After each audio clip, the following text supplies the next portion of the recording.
You are old, Dad. Your bricklayer mentality is out of style. Give me the company or die of old age with your money. That was the birthday wish my only son gave me in the middle of the most luxurious party in Chicago to celebrate my 60th year. What did they think I would do? Cry? Beg? Or give in because my daughter-in-law used the grandson who is not even born yet as a hostage? No. I did something that no normal father would dare to imagine. In a matter of 24 hours, I turned the Prince of Chicago into a homeless man. I took away the luxury cars, the mansion, the black credit cards, and even the prestigious last name he always bragged about. But the craziest part was not that brutal punishment, but the secret plan I reserved for my ambitious daughter-in-law, the person I despise the most. Fasten your seatbelts, because what you are about to hear is not a cheesy family tragedy. This is a cold and ruthless war to find the true heir among the ashes of family ties. And I bet you will never guess who the final winner will be in this chess game bathed in tears. People often say that the peak of loneliness is not being alone in the desert, but being in a glittering hall, surrounded by hundreds of people toasting to you, yet feeling an inner cold, as if you were in the middle of a Midwestern winter. That was the night of my 60th birthday. The Grand Hotel in Chicago shone that night like a diamond.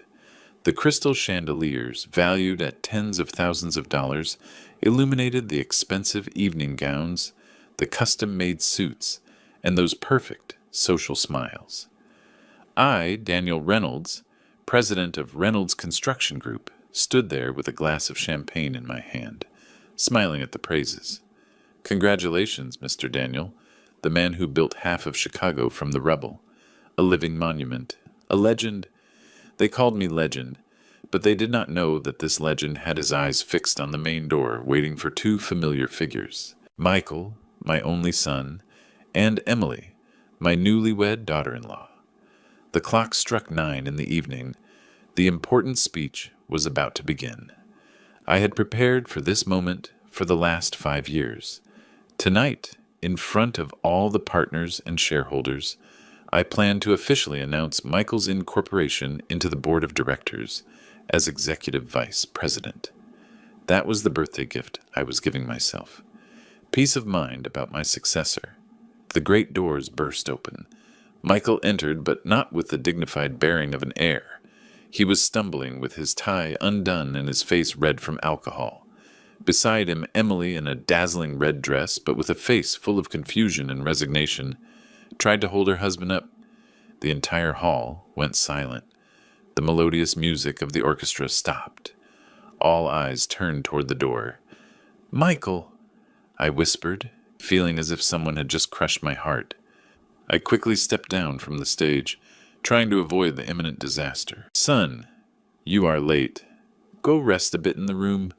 You are drunk." Michael slapped my hand away, a blow so strong that it made my wine glass spill onto the lapel of my Armani suit. Drunk? No, old man. I've never been more sober than I am now. Michael sneered, with a twisted smile on that handsome face that I always felt proud of because it was identical to his mother's. He snatched the microphone from the presenter, who was petrified nearby. The screech of audio feedback rang out sharp, making the whole room wince.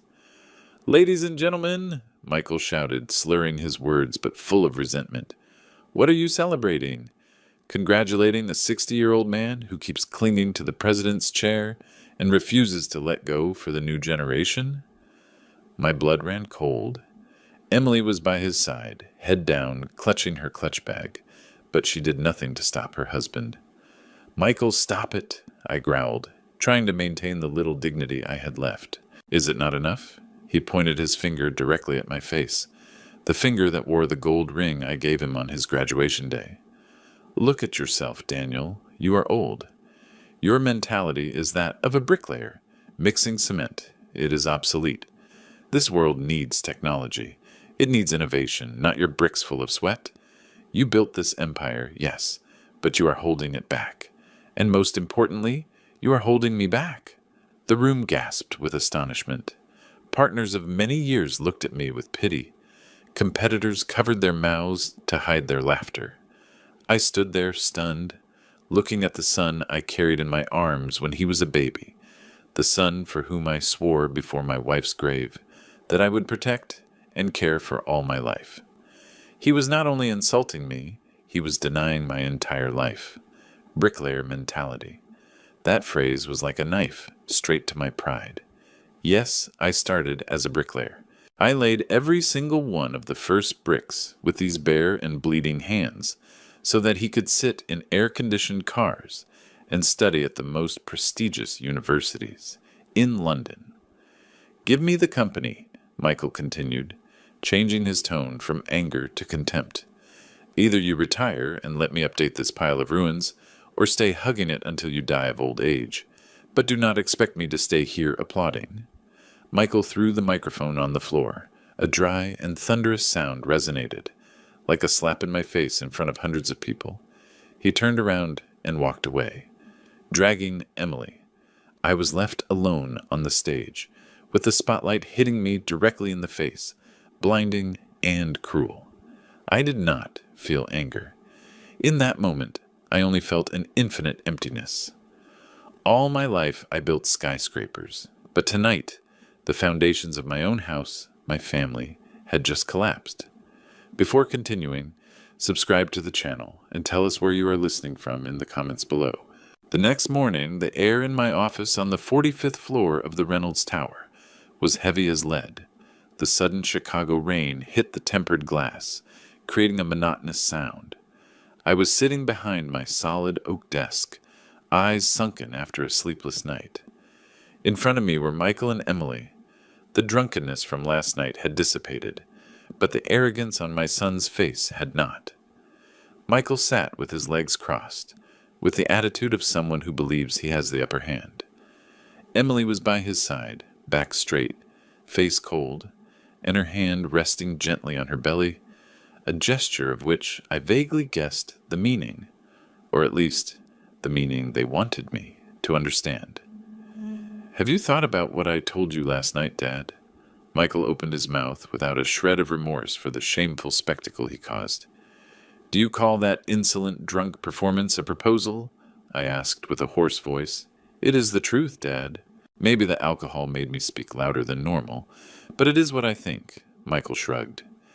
"Emily and I have discussed it well. We cannot live forever under your shadow. I am 28 years old. I need real power, not that empty title of project director you gave me out of charity." I looked at Emily. "And you, Emily? Do you also think I am an obsolete old bricklayer?" Emily looked up, looking me straight in the eyes. Her gaze was sharp, without the shyness of a new daughter-in-law, father-in-law. "I respect your past, but Michael is right. This era needs young people, and we need security for the future of the grandson who is on the way." My heart skipped a beat. "Grandson, are you pregnant?" I asked, softening my voice a little. Emily did not answer. She just put her hand on her belly and smiled mysteriously. Michael seized the opportunity immediately. "That is right. You are going to be a grandfather. But I do not want my son to grow up seeing his father asking Grandpa for every penny to spend. I want my son to be proud because his father is the president." Michael leaned forward, putting a thin folder on the table. "These are the management transfer papers. I want 51% of the voting shares. Immediately. And you will become honorary president. Just sign here, and we will be a happy family, waiting for the new member. You will be able to hold your grandson. You will be able to rest." I took the folder. The cold legal letters danced before my eyes. Total transfer of power, stripping me of control over the spiritual child I bled to raise. "And if I do not sign?" I asked, without taking my eyes off the paper. Michael let out a laugh, a short, cutting laugh. "If you do not sign, then Emily and I are leaving. We will go to the West Coast. You will never see my face again, and do not expect to see your grandsons either. You will die of old age in this ivory tower, alone, with your pile of money." I looked up, looking deeply into my son's eyes. I looked for a little doubt, a little residual affection. But there was nothing, only greed and cruelty. Are you blackmailing me with my own blood, Michael? It is not blackmail, it is a negotiation, Michael replied dryly. Then he said the phrase that put an end to all my hopes, the phrase that would haunt me for years to come. Be realistic, Dad. Do you think I am by your side because you are a wonderful father? You are always busy. It is always work. For me, in reality, you are just an ATM with legs. And if the ATM no longer spits out money, then it has no value. The space seemed to crack. I clearly heard the sound of my heart breaking in my chest. It was not the sound of broken glass, but of old bricks, crumbling until they became dust. ATM, I repeated with an expressionless voice. Sign, Dad? Michael insisted, pushing the Mont Blanc pen toward me. I looked at the pen, then I looked at Michael, then at Emily. In that moment, I realized I had been wrong. I was wrong for 28 years. I thought I was building a castle for a prince, but it turns out I built a golden cage to feed a monster. I slowly closed the folder. I pushed it toward Michael. I am not going to sign. Michael's face changed color. What? Do you dare to? Are you not afraid of losing your grandson? I am afraid, I said, standing up and turning my back to look out the window toward the gray city. But I am more afraid of leaving this legacy in the hands of someone who does not know the value of sweat. Fine. Very fine. Michael jumped up, snatching the folder. Let's go, Emily. Let's see how long the money lasts for this old man. We are leaving. The sound of the door closing was a thunderclap, so strong that it made the oil painting hanging on the wall tremble. When the door closed, silence fell like a black tide, drowning me. I was no longer the powerful President Reynolds. I collapsed into the leather armchair. My legs were shaking and would not hold me. I held up my 2 hands in front of my face. These hands were now well cared for, with trim nails, skin softer thanks to expensive creams. But under that skin I could still feel the old calluses. I remembered 30 years ago, the day Linda, my wife, died of a serious illness when Michael was only 3 years old. That day we were so poor we did not have money for a decent coffin. I stood in the rain hugging my little son who was crying inconsolably from hunger, and I swore a terrible oath to heaven and earth. My son will never suffer. He will live like a king. His hands will never have to touch cement and bricks like his father. I fulfilled that oath. I worked from sunrise to sunset, 18 hours a day. I slept on construction sites. I ate dry bread. I drank tap water. I fought for every contract. I swallowed the humiliation before arrogant investors. Every time I got tired, I looked at the photo of Michael smiling, and I would grab the trowel again and keep building. I gave him everything: luxury cars, international schools, designer clothes, 5-star trips. I cleared every obstacle in his path. If he stumbled, I put my body as a cushion. If he caused trouble, I used money to shut people's mouths. And what was the result? I created a 28-year-old man with the mentality of a child, a guy who thinks money sprouts from his daddy's pockets and not from sweat and blood, a guy who dares to call his father an ATM. My tears flowed. They were not noisy tears, but hot and salty tears, flowing inward, bitter in my throat. I opened the bottom drawer of my desk and took out an object carefully wrapped in a red velvet cloth. It was not gold, nor precious stones. It was my first bricklayer's trowel, with the worn wooden handle and the rusty steel blade. I squeezed the trowel, feeling the cold of the metal transmit to the palm of my hand. It reminded me of who I was. I am not an ATM. I am Daniel Reynolds. I am the man who turned dust into gold. And painfully I realized that to save my son, I had to do the cruelest thing a father can do. I had to destroy the fantasy world I had built for him myself. I had to let him fall. Fall and hit hard. Fall to the bottom of the black mud, the place from where I crawled up. Linda, forgive me, I whispered to the void, gently kissing the old tool. I loved our son the wrong way. Now I have to fix that mistake, even though this might make me lose him forever. The next morning I called Robert, my personal lawyer, and also my closest friend, to the office at 7 in the morning. Robert entered, saw my haggard face and the half-empty bottle of whiskey on the table, despite it being early. "Daniel, are you okay?" "About the other night?" "I'm fine, Robert," I interrupted him. My voice had regained a cold calm, although the storm continued inside. "I need you to draft some legal documents, immediately." Robert sat down and took out his notepad. "Do you want to change the will, or transfer the shares to Michael as he demanded?" I smiled slightly and shook my head. "No, I want you to execute the asset purging process. Write this down well, Robert." I took a deep breath. Every word that came out was like a knife cutting my own flesh. "First, freeze all additional credit cards in the name of Michael Reynolds and Emily Vega. All of them, including the black card with no limit." Robert stopped his pen, looked up, and stared at me in amazement. "All of them. But Daniel, they spend completely with those cards. If you cut them off, what will they live on? That is their problem." "Second," I continued, not letting Robert protest, "revoke the right to use the penthouse in the Gold Coast district. That apartment is in the company's name. Send an eviction notice. Give them 48 hours to leave. Daniel, that is your son's house. Do you plan to throw them out on the street? He said he wanted to be independent. I am helping him. Third, repossess Emily's BMW X7 and the Porsche. They are also company assets. Notify the security department to activate the GPS and recover the cars this very afternoon, and something else." I got up and walked to the window. Cancel the life insurance. Cancel the trust funds in Michael's name.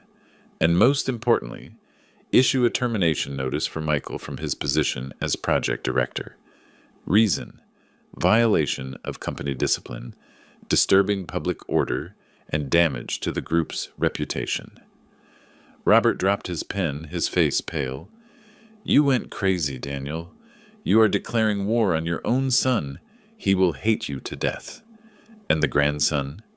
Emily is pregnant.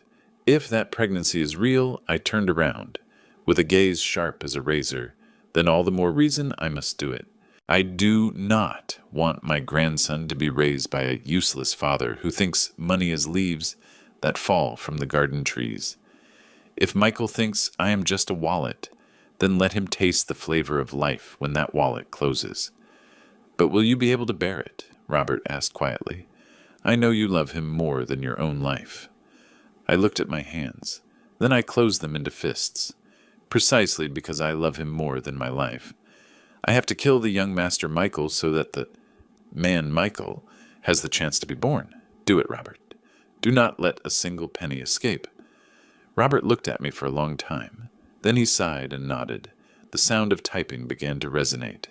Every keystroke was like a nail closing the coffin of my father-son relationship, but I knew there was no turning back. That noon, Michael and Emily were having lunch at one of the most expensive 3 Michelin star restaurants in Chicago. Michael, still unaware that the storm was approaching, was enthusiastically ordering a bottle of Petrus, 1989 wine valued at $5,000. "You see, love?" Michael laughed loudly, taking Emily's hand. "The old man will have to give in. My dad cannot stand loneliness. In a few days he will call begging us to come back, and at that moment I will make him sign the transfer papers." Emily smiled, but her smile did not reach her eyes. "Are you sure, Michael? Last night he looked very determined." "Bah, I know my dad. He is only good for threatening. All his life he has lived for me. Come on, a toast to our future, to freedom." Michael raised the dark red wine glass. Ding! Ding! Michael's phone notified a message. At the same time, Emily's phone also vibrated.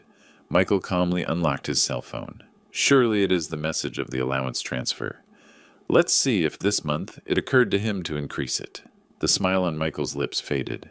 The wine glass in his hand shook violently and fell on the table, shattering. The red wine spread across the white tablecloth as if it were blood. What? What the hell is this?" Michael stammered. On the phone screen appeared the bank notification. The credit card ending in 8899 has been blocked at the request of the primary holder. Transaction declined. Mine too, Emily said with a panic-stricken voice. All the cards are blocked. The joint account is also frozen. Impossible. He would not dare. Michael roared, attracting the attention of neighboring tables. He quickly called me. I was sitting in the office, watching the phone ring. Name on screen. Son. I let it ring again and again. I did not answer. My silence at this moment was the most forceful answer. Michael called for the 5th time, and I hung up. He frantically called Robert. Uncle Robert. What is happening? Why aren't my cards working? What game is my dad playing? Robert's voice over the speakerphone sounded professional and distant. Hello, Michael. I have been authorized to inform you that as of 12 noon today, all financial support from Mr. Daniel Reynolds to you has ceased completely. You have also been fired from the company. Additionally, you have 48 hours to vacate the apartment on the Gold Coast. Good luck. Good luck, my ass. Put my dad on right now. He cannot do this to me. Michael shouted at the phone with his face red with anger. Mr. Reynolds is busy, Michael, and he asked me to tell you. If you are an eagle that wants to fly, do not cling to the nest. Jump. Beep, beep, beep. Michael threw the latest model iPhone on the restaurant floor, shattering the screen. He was panting, looking around. The waiter approached with a face of pity but firm. Mr. Reynolds, your card was declined. Do you have another payment method? The total bill is $6,200. Michael looked in his wallet. Empty. He never carried cash. He looked at Emily. She shook her head, pale. Mr. Michael? The waiter repeated, his voice losing some respect. For the first time in his life, Michael felt the humiliation of having no money. He, the Prince of Chicago, was now at risk of being treated like a scammer. Put it on my tab. Put it on my dad's account, Michael shouted. I am sorry, sir. Mr. Daniel's office just called to clarify that they will not pay any bill generated by you from this moment on. If you do not pay, we will have to call the police. Michael froze.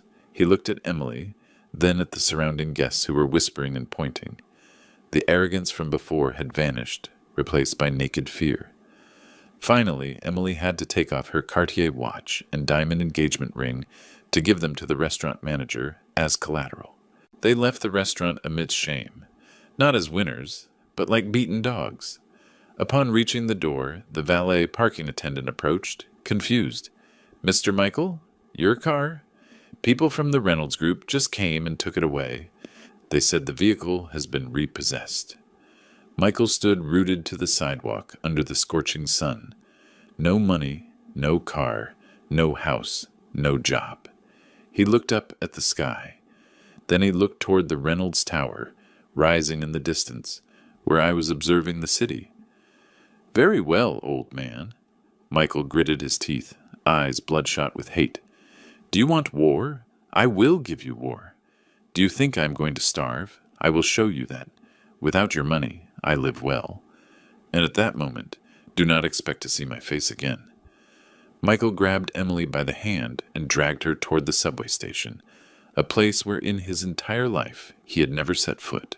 I was standing at my office window, watching with binoculars, seeing 2 small dots blending into the crowd. I lowered the binoculars and took a sip of bitter wine. Start, son, I whispered. Welcome to the real world. Let's see how far you swim before you sink. The war was just beginning, and I knew that the one who would bleed the most in this battle would not be him, but my old heart. If you have never fallen from a 45th floor to the ground, you will not understand how brutal the impact is. Michael did not die physically, but his proud soul was crushed the moment he set foot in the subway station, suffocating and smelling of sweat and old metal. I watched the security camera footage at the downtown station afterwards.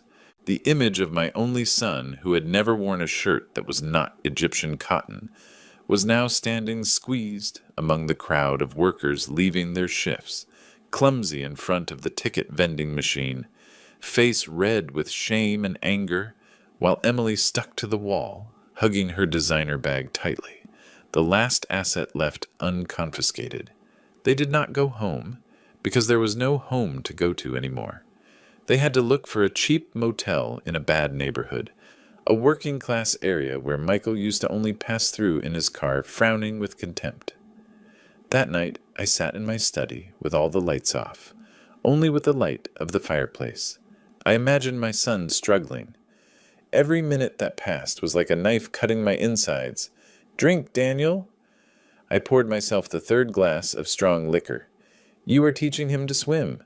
To swim, you have to swallow water." But reality was crueler than I imagined. The private investigator's report sent at 2 in the morning showed that Michael had gotten into a fight with the motel owner as soon as he arrived. He complained about the smelly mattress, the rusty faucet, and shouted, "Do you know who I am? I am Michael Reynolds. My dad is going to buy this dump of a neighborhood and is going to kick you out." The motel owner, a fat man with tattooed arms, simply spat at Michael's feet and said, "I don't give a damn who your daddy is, but if you don't give me $400 deposit in advance, I'm kicking you out to the street right now." Michael went mute. He looked at Emily, his wife, the woman who carried in her womb the royal blood with which he tried to negotiate with me. She silently took off her pearl earrings, an anniversary gift, and put them in the owner's calloused hand.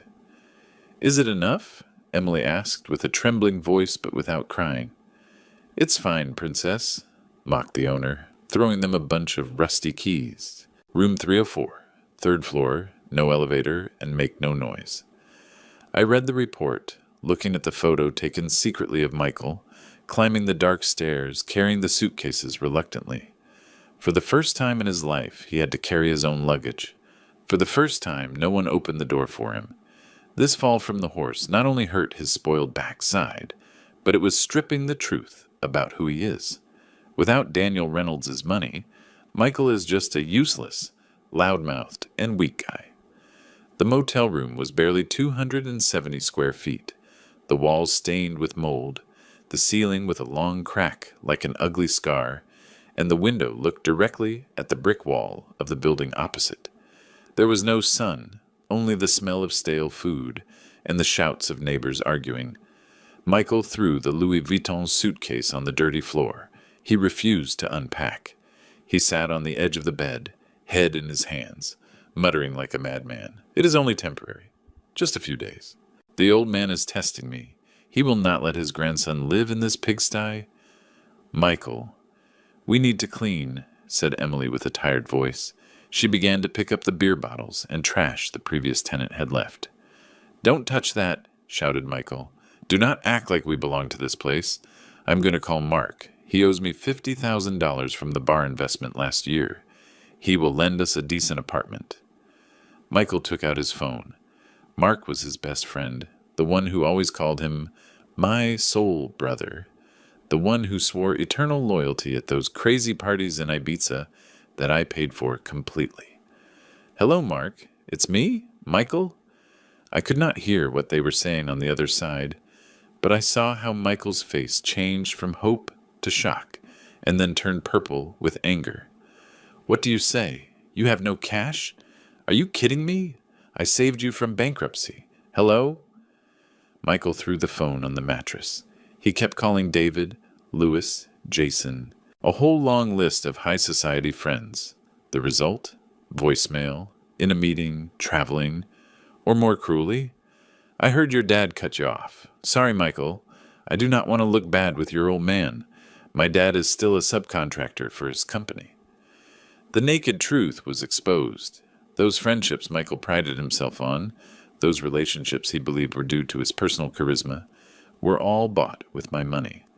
When the tap was closed, the leeches released automatically to look for a new host. "Damned! Traitors!" Michael howled, kicking the rotten wooden wardrobe hard.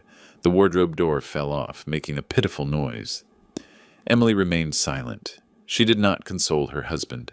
She found a bucket and an old rag. She started mopping the floor. At that moment, through the lens of the secret camera I had ordered installed. Yes, I am that ruthless. I needed to know every move to guarantee their safety. Or maybe, to satisfy my sick control, I saw a painful contrast. Michael standing in the middle of the room, cursing the whole world, helpless and noisy. Emily on her knees on the dirty floor, putting her thin hands into the black water bucket, silent and active. For the first time I looked at my daughter-in-law with different eyes, not with the contempt reserved for a gold digger, but with curiosity. This girl, what is she doing? Why isn't she crying along with her useless husband? The 5th day passed. I could not stand seeing them only through the computer screen anymore. The longing for my son, the pain and constant worry, drove me to do something. I did not go in the Maybach with a chauffeur. I went down to the garage, removed the dusty tarp from the Ford truck, old 1990 model, the first vehicle I bought with the profits from my first job. It still smelled of engine oil and cement, the smell of the past. I drove to the bad neighborhood. I parked on the corner opposite the motel, pulling down my cap to cover my face. It was drizzling. The autumn cold seeped to the bones, making my joints worn by hard work ache. The motel door opened. Michael came out. My heart shrank. He was wearing an old sweatshirt, wrinkled sweatpants, beard grown on a haggard face. He seemed to have aged 10 years in just 1 week. Where was he going? To look for a job? To buy food for his pregnant wife? I held my breath watching. Michael walked past the grocery store that sold bread and milk. He turned directly toward the cheap liquor store on the corner. 5 minutes later, he came out with 2 bottles of cheap liquor hidden in his jacket. He walked looking everywhere like a thief. Then he opened the cap and took a long swig in the middle of the street. My tears flowed, hot and salty. I remembered my image at 25. When my wife was in the hospital, I stopped eating lunch for 3 months to save money for her medicines. I drank water from public fountains to fill my empty stomach. And my son, while his wife was pregnant, or so he believed, and hungry in that room, he used the last coins to buy oblivion. I squeezed the steering wheel until my knuckles turned white. I wanted to open the door, run out, slap him, and drag him home. I wanted to scream, "Why are you such a coward? Where's the Reynolds blood?" But I did nothing. I stayed there, watching my son stumble back under the rain, a pathetic failure. If I intervene now, I will kill him, I told myself, with a trembling voice. Saving him now is consenting to his cowardice. He has to hit rock bottom. It has to hurt him so much that it cannot hurt any more for him to wake up. I started the engine, turned around and returned to my luxurious but cold mansion. That night I dreamed I was building a brick wall, but instead of using mortar, I used tears to join them. And the wall kept growing, separating me from Michael forever. 2nd week, the cash had run out completely. In the suffocating room, the tension was like a rope about to break. The refrigerator was empty. Only a bottle of water and half a moldy bread remained. Michael was lying on the bed. The drunkenness had gone, giving way to a ravenous hunger and irritability. "Where's the food? Why didn't you cook anything?" Michael asked, slurring his words. Emily was sitting by the window, mending Michael's torn shirt. She looked up, eyes sunken but dry. "We ran out of rice. We ran out of money. You drank the money for the whole week's food and alcohol, Michael. Do not come giving me lessons." Michael jumped up with a red face. "Do you think I want to be like this? It is my dad's fault. It is the fault of that damned old man who wants to kill us." Michael paced back and forth in the room like a wounded animal. Suddenly his gaze stopped on a small box on the improvised dresser. It was Emily's keepsake box. Inside, there was a gold necklace with a sapphire, the only memory her grandmother left her before dying. Emily valued it more than her own life. Michael lunged, grabbing the box. "Give it to me. This can be sold for good money. Enough to live another month?" "No!" shouted Emily, throwing herself to recover it. "You cannot touch it. It is my grandmother's. Your grandmother is dead, and we are starving," Michael roared, using his strength as a man to push his wife to the floor. He ripped the necklace from her hand. "Michael, you are a wretch. Do you plan to sell your wife's memory to buy alcohol?" Emily shouted through tears. The pain was not for losing the object, but for the total despair about the man she chose as a husband. Smack! The sound of the slap resonated dryly in the narrow room. Emily fell against the corner of the wall, clutching her cheek. She looked at Michael, eyes wide with shock. It was not because of the pain, but because of the collapse of an idol. The elegant, gentlemanly husband who always said pretty words had disappeared. In front of her, only a cowardly, violent guy remained, willing to hit his woman to satisfy his own addiction. Michael stood there, breathing with difficulty, clutching the necklace. He seemed also scared by his own action, but his ego was too big to apologize. "Do not force me," he hissed. Then he turned around and left, slamming the door. Emily stayed there, in the gloom of the sunset. She was no longer crying. The tears had dried. She brought her hand to her belly. The pregnancy was fake, a trick to pressure her father-in-law. But the hunger was real. The pain was real. And this loneliness was real. She realized a cruel truth. No one is coming to save her. Michael will not save her, her father-in-law much less. She got up, went to the bathroom, and splashed cold water on her face. In the mirror, a strange woman returned her gaze. Her eyes no longer had that innocence, nor the pampering, nor the petty calculations. That look contained a cold fire, the fire of survival. 6 a.m, the next day. While Michael was still snoring with strong alcohol breath, Emily had already left the motel. She was not wearing her designer dresses. She was wearing old jeans bought at the flea market and a faded t-shirt, hair tied back behind her neck. She took off her wedding ring, the only valuable thing she had left, but she did not sell it. She put it in her chest pocket as a reminder of her mistake. She went to the wholesale market. The place was noisy, chaotic, full of the smell of fish, rotten vegetables, and the sweat of poor workers. Emily took a deep breath. The smell was terrible, but it was the smell of life, the smell of clean money. She went from stall to stall, small restaurant to small restaurant on the roadside. "I need work. Anything. What do you know how to do? With those princess hands?" The owner of a food stall looked at her with distrust. "I know how to wash dishes. I know how to mop. I know how to wait tables." "I can do everything," replied Emily with a firm voice. "I do not need a contract. Pay me in cash at the end of the day, and that's it." The owner looked at her a moment, and then pointed with her chin toward the mountain of dirty dishes in the back of the kitchen. $20 a day. Includes a meal. If you want, come in. If not, get out. I'll take it. And so Emily Vega, who once dreamed of being the president's wife, began her new life next to a sink full of grease and food scraps. The detergent ate the skin off her hands. Her back ached, as if it were going to split in two after 10 hours standing. Those thin fingers that before only knew how to hold wine glasses were now swollen, cracked, and bleeding from scrubbing burnt pots. But she did not complain, not a word. Every time she wanted to give up, she remembered Michael's slap. She remembered Daniel's look of contempt. "Do they think I am a parasite? I'm going to show them." 2 weeks later, in my office, I was looking at the last file the detective sent. They were not photos of Michael drunk. I was already sick of that scene. They were photos of Emily. The photos showed her squatting at the back door of a restaurant, hurriedly eating a piece of dry bread, with red and rough hands on her knees, clothes stained with grease, messy hair, but her eyes? I used a magnifying glass to examine those eyes in the photo. It was not the look of a loser. It was the look of a wounded she-wolf, still showing her fangs. The look of resilience. The look of myself. I felt a chill. I remembered my hands years ago, the calluses from holding the trowel, from mixing cement, the bleeding cracks every time it was cold.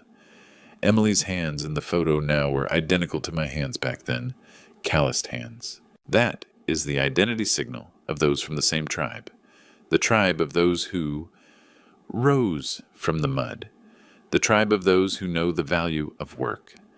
Michael does not have those hands. He has soft pianist hands, but an empty soul. And Emily, my gold-digger daughter-in-law, is growing the hands of a builder. I put the photo on the table, lit a cigar, and blew smoke into the void. "How interesting," I murmured. "I have been looking for my heir in the wrong place." I picked up the phone and called my secretary. "Patricia, prepare the car. This afternoon I want to go eat, not to a 5-star restaurant, to that soup kitchen at the wholesale market. But, sir, there. Do it. I want to go see a diamond in the rough being polished. On my chessboard a queen has just appeared that I never expected, and I am starting to feel that maybe my legacy will not die with that useless son." Chicago in late November soaked to the bones, but the cold outside did not compare to the cold in my heart when I decided to execute the final test. A cruel test, I know, but necessary to separate the garbage from the pure gold. The plan was meticulously organized by Robert. An internal press release was sent. President Daniel Reynolds has been hospitalized in critical condition due to cardiac arrest. I lay in a VIP room at St. Jude's private hospital, connected to wires and machines that went beep, beep. Although my heart was beating rhythmically and strongly, the room reeked of antiseptic, the smell of death and hopelessness. I lay there, pretending to be in a coma with my eyes closed, waiting. 2 hours after the news leaked, the door to the room burst open. There were no hurried footsteps of concern. There were no stifled sobs. Only the sound of expensive leather shoes hitting clack-clack against the cold tile floor. It was Michael. He was with Robert. I squinted, looking through my eyelashes, and I saw my son in an old coat, but his eyes shone in a strange way. It was not the shine of hope that his father would survive, but the shine of greed. "How is the situation, Uncle Robert?" Michael asked, unable to hide his impatience. "Is he going to leave already?" Robert, with a face of professional coldness, replied, "The doctor says the chances of him waking up are very low. A massive heart attack. So, what about the will?"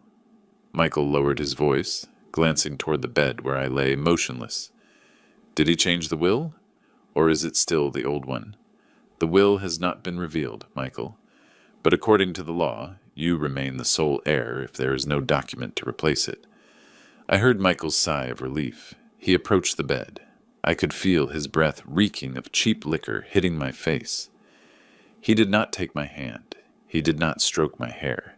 He just stood there, staring at the heart monitor. "Hurry up, old man." "Old." She stood there, staring at me. And then I saw her shoulders shaking. She was crying. It was not a cry of fake screams. She cried in silence. The tears rolled down her haggard cheeks. She put the container on the small table by the entrance. "The doctor said you cannot eat," she whispered with a hoarse voice. "But this is chicken broth. I cooked it like my mom did when I got sick. If you wake up, please, eat a little." She stayed a moment longer, clasping her hands as if praying for something. And then she turned around in silence and left, quick as a stray cat, afraid of being hit. When the door closed, I opened my eyes and stared at the white ceiling. I asked Robert to bring me the container. It was still hot. The aroma of rice and onions invaded my nose, drowning out the antiseptic smell. I opened the lid, took a spoonful, and brought it to my mouth. The taste was bland. Maybe she did not have money to buy many seasonings, but it was the most delicious thing I had eaten in years. While my biological son wished for my death to keep the fortune, the daughter-in-law, the gold digger, used her last coins to cook me a broth. A tear of mine fell into the bowl, mixing with the broth. "Robert," I said with a hardened voice, "prepare the car. I am discharging myself. We have work to do." If Michael's indifference at the hospital was a knife in my heart, what I discovered later was the sledgehammer that completely crushed the image of father in me. I returned to the office, no longer pretending to be sick. I sat in front of the computer screen where the cybersecurity team tracked Michael's activities in the last 48 hours. Upon learning that I was about to die, Michael did not just sit and wait. Misery and greed turned him from useless into a criminal. "Mr. President," said the head of security with a timid voice, not daring to look me in the eyes, this is what young Michael did this morning. On the screen appeared the security camera video of a clandestine pawn shop on the outskirts of Chicago, a place that specializes in moving stolen goods and loan sharking. Michael entered, putting a folder on the table. He spoke with the owner, a known gangster known as One Eye. "These are the property titles for warehouse number 4 of the Reynolds Company," said Michael in the video, hands shaking but trying to sound tough. "My dad is dying. I am the sole heir. I need $50,000 in cash right now. I am pawning this warehouse. These papers do not have the transfer signature." One Eye smiled mockingly, showing his yellow teeth. "I signed for my old man," shouted Michael, taking out a pen. "He is in a coma. Anyway, this is going to be mine. Give me the money. Next week I pay you double." And before my eyes, my own son forged my signature. The signature I used to sign thousands of contracts that built this city was now used by him to ask for gambling money. He did not borrow to buy me medicines. He did not borrow to buy food for Emily. The report of his personal account, which I continued to monitor in secret, showed it. Immediately after receiving the $50,000, he did not go to the motel. He went straight to a clandestine casino in the basement of a bar. In a matter of 6 hours, he burned the $50,000 on roulette and poker. I looked at my son on the screen, bloodshot eyes, messy hair, hitting the table and screaming when he lost the last hand. He looked more like a hungry demon than a human being. "He committed a crime," said Robert, standing next to me in a low voice. "Forgery of signature, illegal mortgage of company assets. Daniel, if we call the police, he will spend at least 5 years in jail." I closed my eyes. The image of little 5-year-old Michael running innocently into my arms when I came home from work appeared, and then it burst like a soap bubble, replaced by the image of the despicable man shouting in the casino. "We will not call the police," I said, opening my eyes. My gaze was now dry as the desert. Jail is too soft for him. He needs another sentence, a sentence that teaches him what hell on earth is. "One Eye is not someone you play with," warned Robert. "If Michael does not pay, they will kill him. He will not die." I got up, adjusting my tie. "But he will wish he had died. And that is the moment when I will appear, not to save him, but to buy my last name back." I turned to look at the family photo on my desk. I took it, looked at it one last time, and put it face down on the table. "Michael Reynolds died tonight, Robert. The one wandering out there is just a debtor wearing my son's face. 3 days after the fake heart attack. It was pouring in Chicago, washing away the city's dirt, but not the sadness in people's hearts. 11 at night. In the alley behind the restaurant at the wholesale market. Emily had just finished a 14-hour shift. She dragged her tired feet toward the back door to throw out a huge garbage bag. The smell of food scraps stuck to her hair and clothes. Her hands were swollen, red, and blistered from being in soapy water so long. She threw the trash into the dumpster, then leaned against the cold brick wall, lifting her face to the sky so the rain would hit her face, trying to scare away sleep and exhaustion. A black umbrella appeared, covering the rain falling on her. Emily startled and opened her eyes. In front of her was a man in a long trench coat, shiny leather shoes without a speck of dust. The smell of sandalwood perfume overpowered the smell of garbage. It was me. Emily froze. She stepped back by instinct, eyes wide open. You are alive?" she stammered. The news said you were about to die," I replied with a calm voice. "But bad weeds never die. Didn't you know?" Emily kept silent. She looked at me. Then she looked at her own miserable appearance. She tried to hide her red and swollen hands behind her back, a gesture of the little self-love she had left. "Did you come to mock me?" asked Emily, hardening her voice, eyes shining defensively. "Do you want to see how miserable your daughter-in-law is without your money?" I did not answer immediately. I looked at her torn canvas shoes. I looked at the dirty apron she was wearing. "Give me your hands," I ordered. "What?" I said, "Give me your hands." Emily hesitated a moment. Then she slowly extended her hands in front of her. Under the yellowish light of the street lamp, those hands looked devastated. Bleeding cracks, rough calluses. They were no longer the hands of a lady who only knew how to hold glasses. I took off my leather gloves. I extended my bare hand, putting it next to hers. "Look," I said. Emily looked.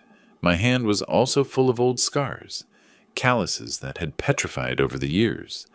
Although they were now cared for, the bone structure and skin still betrayed the past of forced labor. "Do they look alike?" I asked.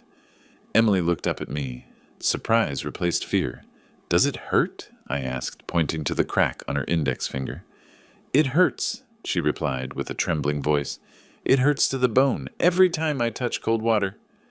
"Good," I nodded. "That pain is real. My money can be fake. Fame can be fake, but this pain is real. It reminds you that you are alive and that you are earning money with your own effort." I took a small jar of ointment from my pocket and put it in the palm of her hand. "Put this on at night. It helps the wounds heal faster." I used it when I mixed cement. Emily took the ointment, staring at me as if I were an alien.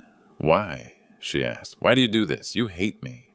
You threw us out on the street." "I do not hate you, Emily," I said, turning to walk toward the car that was waiting for me. "I just hated the mask you were wearing, but now I am starting to like your true face." "Wait," shouted Emily. "Michael, I know what he is doing," I interrupted her without turning back, "and you know it too. The question is, are you going to keep sinking with that ship, or do you want to swim alone to the shore?" I got into the car, leaving Emily alone in the rain, clutching the jar of ointment, while in her head a choice began to form that she had never dared to think before. The next day I invited Emily to lunch, not to a fancy restaurant, but to a cheap diner near where she worked.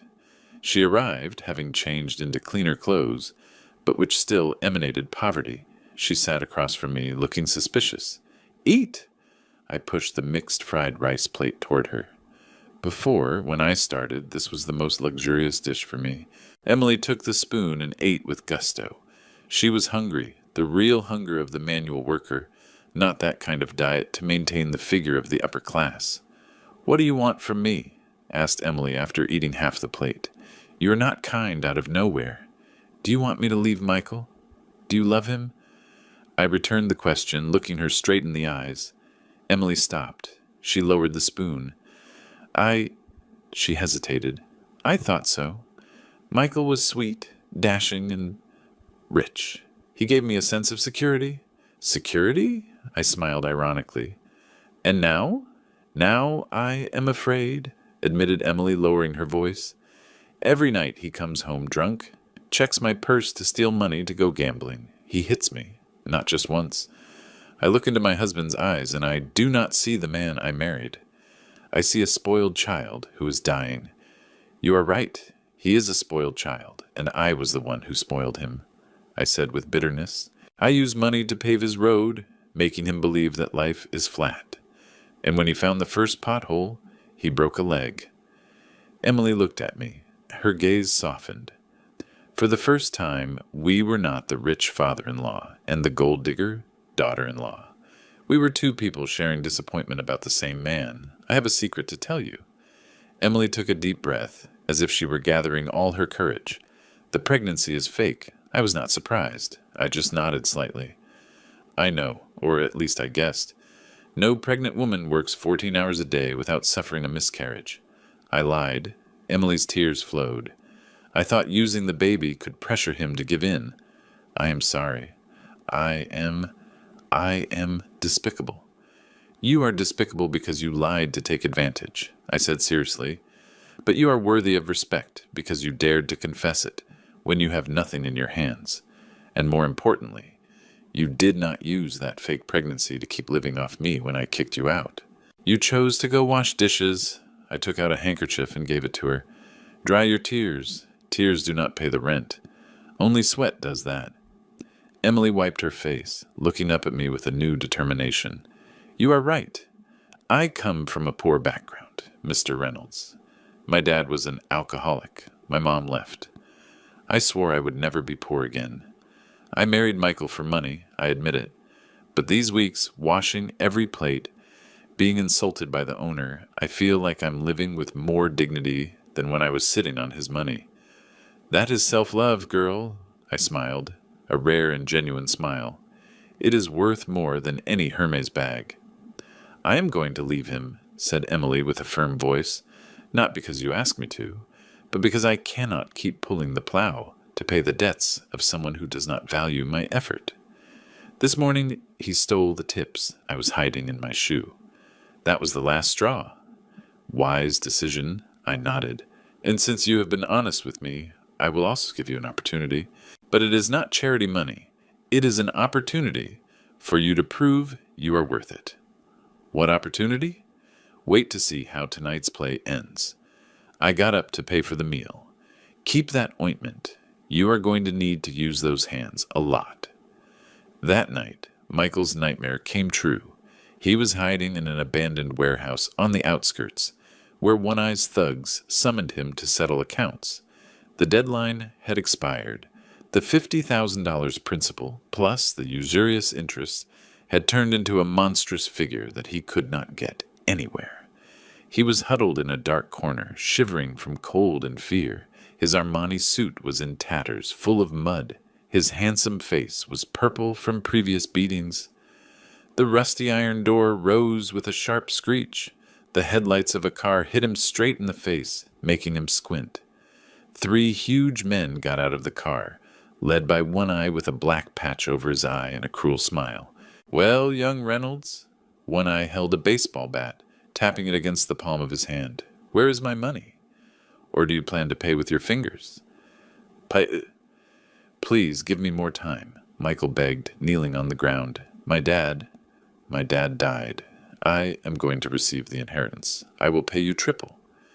Your dad died? One-Eye laughed out loud. Then I should give you my condolences. But I heard the rumor that your old man has many lives. He made a signal. 2 henchmen lunged, grabbed Michael, and smashed him against a rotten wooden table. One held his left hand, extending his fingers. No, no, no, Michael shouted desperately. Dad, help me! Dad! In the moment of life or death, he did not call his wife. He did not call his friends. He called the person he insulted, the one he wished would die. Stop right there! A voice resonated from the darkness behind the headlights. Deep, firm, and full of authority, I stepped out of the shadow. Robert and my team of bodyguards followed me, with the sound of weapons loading. One-Eye squinted, looking at me. He signaled his men to stop. Who is it? Is it not Mr. Daniel Reynolds, who already died? Michael raised his head, looking at me as if he saw God appear. Dad! Dad! You are not dead. Save me. They are going to cut off my hand. I did not look at him. I looked directly at One-Eye. How much does he owe you? Principal plus interest, fines, transfer expenses. $100,000 flat. One-Eye inflated the price. Clearly a robbery. Robert stepped forward, putting a briefcase with cash on the hood of their car. He opened the briefcase. The stacks of new dollar bills were organized. There are the 100,000, said Robert coldly. One-Eye laughed with pleasure. He slapped Michael on the shoulder. How lucky you are, son. Having a rich dad is a blessing. Release him. Michael got up with difficulty, running towards me, trying to hug my legs with his face full of snot and tears. Dad, I knew you would come. I knew you loved me more than anything. Forgive me. I promise. Never again. Back off, I shouted. The scream made Michael stop dead, 6 feet from me. I looked at him. I looked at the cowardly son who just sold my death to borrow money, who forged my signature to scam, and who now tries to use crocodile tears to be a parasite again. I paid for him not to save you, Michael, I said, every word slow and clear like a hammer blow. How? What do you say, Dad? Michael was confused. I paid to buy my last name back. I pointed my finger at his face. From this moment on, you are no longer Michael Reynolds. The Reynolds name does not harbor cowards or scammers. I took a paper out of my jacket pocket. This is the court confirmation. I have filed the request to disinherit you. And this is the file with the evidence that you forged my signature and committed fraud. If I hand this to the police, you are going to rot in jail." Michael's face went bloodless. "Dad, you cannot do that. I can." And I did. I threw the paper at his feet in the black mud puddle. "This debt of $100,000 is the last gift I give you. Consider it payment for having been my son for 28 years. We are even." I turned around, signaling Robert. "Let's go. Dad, do not leave me. Dad, I was wrong. Do not leave me here." Michael howled, trying to run after, but my bodyguards blocked him. He fell into the mud, crying inconsolably like an abandoned child. But this time I did not turn my head. I got into the car, closed the door, leaving his screams outside. The car moved forward, leaving behind the dark warehouse and the son, no, the stranger, in the rearview mirror. In the car, I remained motionless like a stone statue. Robert was sitting next to me, silent, not daring to say anything. I brought my hand to the left side of my chest. My heart was still beating, but I felt as if a huge piece had been torn out. I had just officially killed the son in my heart. "To the meeting point," I told the driver with a hoarse voice. "The true heir is waiting." The drama of family ties was over. Now began the drama of reason and ambition. The Maybach glided smoothly down the deserted highway, leaving behind the dark warehouse and Michael's wails. Inside the car, the air was thick. Robert was in the front seat and occasionally looked at me in the rearview mirror with concern, as if fearing I would have a heart attack at any moment.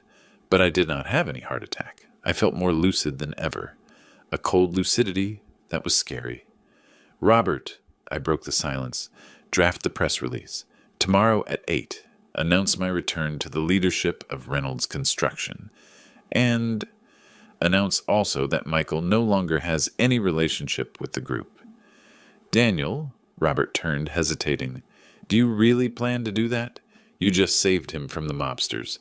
That shows you still love him. Why don't you—" "Pity and love are two different concepts, Robert." I interrupted him, staring at the darkness of the night through the window. "I saved him because I did not want the Reynolds blood to be stained with an undignified death in a warehouse. But the son I expected died the moment he took the pen to forge my signature." I took out my phone. The screen showed a message from Emily. "I already packed my things. I am waiting." "To the motel," I ordered the driver. "What do you plan to do there at this hour?" "Go pick up the air," I replied dryly.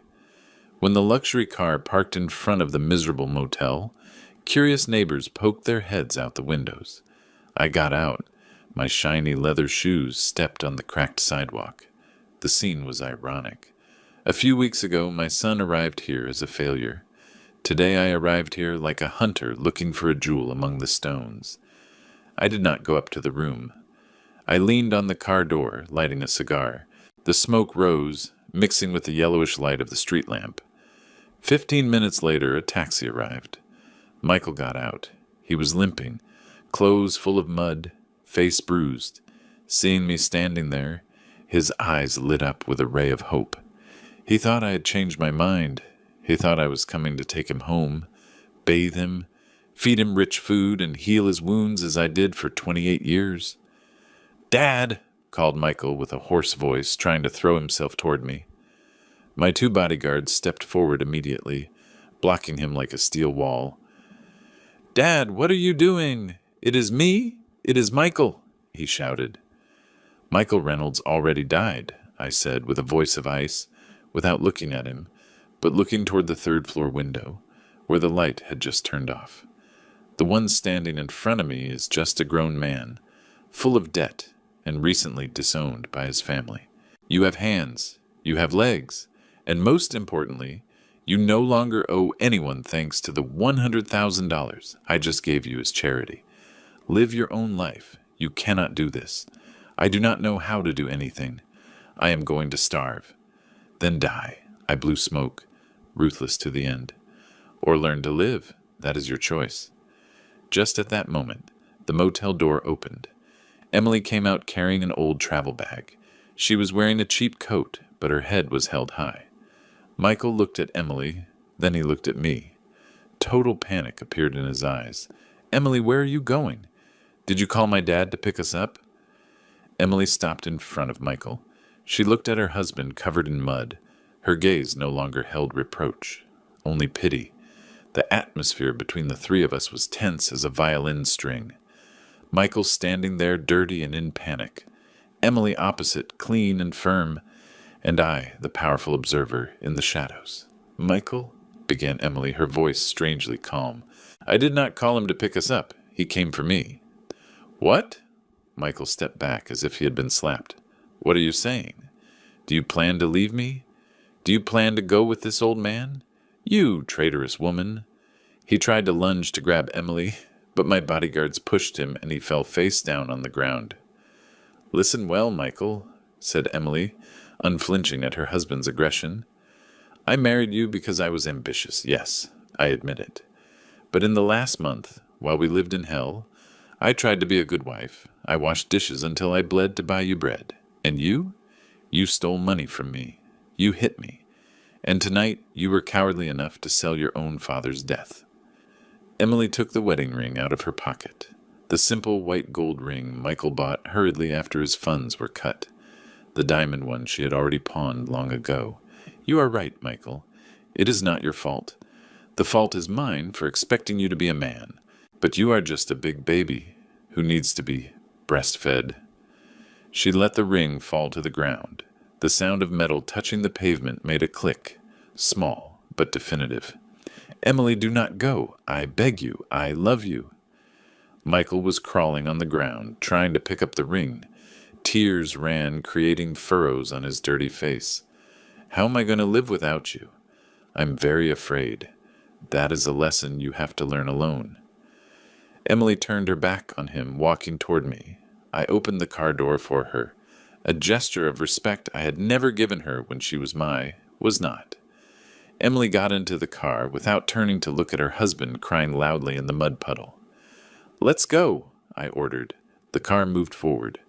Through the tinted glass, I saw Michael kneeling in the middle of the street, clutching the cheap ring, screaming his wife's name, his father's name.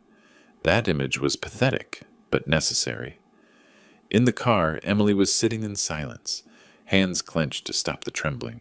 She was not crying. She had already cried enough. You did very well, I said, giving her a bottle of water. I feel like a monster, whispered Emily, abandoning my husband in his most miserable moment. You did not abandon him, I replied. You are just refusing to sink with a ship that is shipwrecking. That is survival instinct, and that is the quality I need. Do you really plan to give me a chance? Emily turned to look at me. Are you not afraid I will steal your company, like Michael warned? I smiled, lighting another cigar. Can you? Try it. But to steal it from Daniel Reynolds, you have to be better than me. And if you are better than me, then this company deserves to be yours. Those are the rules of the game. The next morning, 9 a.m., Board of Directors room on the 45th floor of the Reynolds Tower. The air was stifling. The shareholders, those old sharks in expensive suits, murmured about rumors of my hospitalization and Michael's disappearance. They expected a collapse. They waited to tear apart the market pie. The great door opened. I entered with dignified bearing, without any sign of someone who just had a heart attack. The murmurs ceased. I went straight to the presidential chair. I sat down and scanned the confused faces. Good morning, gentlemen, I said with a powerful voice. I'm sorry to disappoint you, but I have not died, and Reynolds Construction hasn't either. Daniel, spoke an older shareholder, we heard that Michael has problems, and you think Michael no longer has anything to do with this group. I interrupted sharply. Today I convened this meeting to announce a new project and new management staff. I pressed the remote control. The projector screen showed the model of a giant social housing urban zone on the outskirts of Chicago, the Hope Project. This was a passionate project I had planned long ago, but did not dare execute because of the low profit margin. We will build houses for low-income people, workers, immigrants, People who are struggling like I did 30 years ago. The profit margin will be low, but the scale will be huge and the cash flow stable. Who is going to lead such a risky project? Someone asked with doubt. Michael? He does not accept doing low-money things. It is not Michael. I smiled mysteriously. Come in. The side door opened. Emily entered. The room gasped with surprise. No one recognized the dirty dishwasher girl from last night. Emily was wearing a perfectly cut navy blue suit, hair tied in a high bun, light but sharp makeup. The only thing was she wore no jewelry, and if someone observed well, they would see her hands still had roughness, hidden skillfully under nude nail polish. I present to you the executive director of the Hope Project, Mrs. Emily Vega, I announced. Your daughter-in-law? One laughed with contempt. Daniel, is this nepotism? What does she know about construction? Emily went up to the podium without fear. She put the folder on the table, looking straight at the one who asked the question. I do not know how to build the skyscrapers where you sit with air conditioning, said Emily with a clear voice. But I know exactly what a worker with an income of $900 a month needs in a house. I know what they eat, how they commute, and how much they are willing to pay for a safe dream. She began to present, not with dry financial numbers, but with the real and painful experiences she had just lived in the motel. She spoke of rusty faucets, moldy walls, and the longing for a dignified home. Her passion and knowledge of naked reality trapped everyone. She did not speak like an apprentice girl. She spoke like a survivor of the battlefield. When Emily finished her presentation, the room was silent for a few seconds. Then scattered applause sounded, and finally the whole room stood up. I looked at Emily, my heart filled with a feeling I had lost long ago. Pride. Not pride for blood, but pride for having found a successor. This is not nepotism, I told the shareholders when the meeting ended. This is meritocracy. She is not sitting in that chair because she carries the Reynolds name. In fact, she divorced and returned the name. She is sitting there because she has the hunger that all of us already forgot. 12 months passed. Chicago was still noisy and bustling, but the lives of the characters on this chessboard had changed completely. The Hope Project was a resounding success. Emily became the queen of social housing, the new face of success and humanism. She worked 16 hours a day, tough on contractors but kind to workers. She continued using the jar of ointment I gave her, and her hands were still rough. She called them her medal of work. She used to come to dinner with me on Sundays. We did not talk about nonsense. We talked about cement, steel, bank interest rates. Father, she called me that, with respect, instead of Dad, or Mr. President. I think we should expand to the East Coast. Ambitious, I laughed, drinking a sip of wine. Like me in my times. And Michael? I stopped sending people to watch him. I kept my promise, cutting ties totally. But Chicago is a small city. One afternoon, I went to inspect the progress of a luxury site downtown. While walking with the chief engineer, I saw a group of workers carrying heavy bags of cement from the truck to the freight elevator. A familiar figure struck my sight. It was Michael. He had lost a lot of weight. He was tanned by the sun. He was wearing safety clothes stained with lime and mix, with a yellow helmet. He was carrying a 110-pound bag of cement on his shoulder, sweat running down his dirty face. He did not see me. Or maybe he saw me, but did not dare to look. He was walking stumbling, but he did not fall. He put down the bag of cement, panting. Then he wiped the sweat from his forehead and returned to the truck to load another one. That worker is new, explained the chief engineer, seeing I was staring at him. His last name is Reynolds, I think. Very hard-working, but quiet. Doesn't talk to anyone. They say he used to be a rich kid who went broke. I kept silent. A bitter sensation rose to my throat, but immediately after I felt a strange relief. He was working. He was sweating to earn every dollar. He did not ask for handouts. He did not gamble. He did not scam. He was doing what I did 30 years ago, building life from the bricks. I wanted to approach, pat his shoulder, or give him a bottle of water. But I held back. If I approach now, I will take away the little self-love he has barely built. He needs to travel this path alone. I turned around and left, but inside I sent him a greeting. Very well, son. Finally, I see a little bit of man in you. Sitting in the garden of my great mansion, I contemplated the red sunset falling over the city of Chicago. On the table was the photo of Linda, my wife. People say I am a cruel man. They say I am the monster who sacrificed his own son to protect his fortune.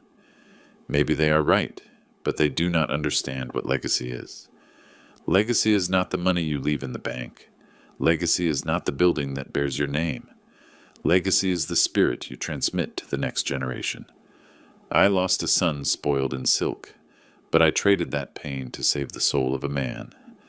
Michael may be poor now, but he is truly living. He sleeps well every night from the tiredness of work and not from alcohol. And I found a daughter. Emily does not carry my blood, but she carries my fire.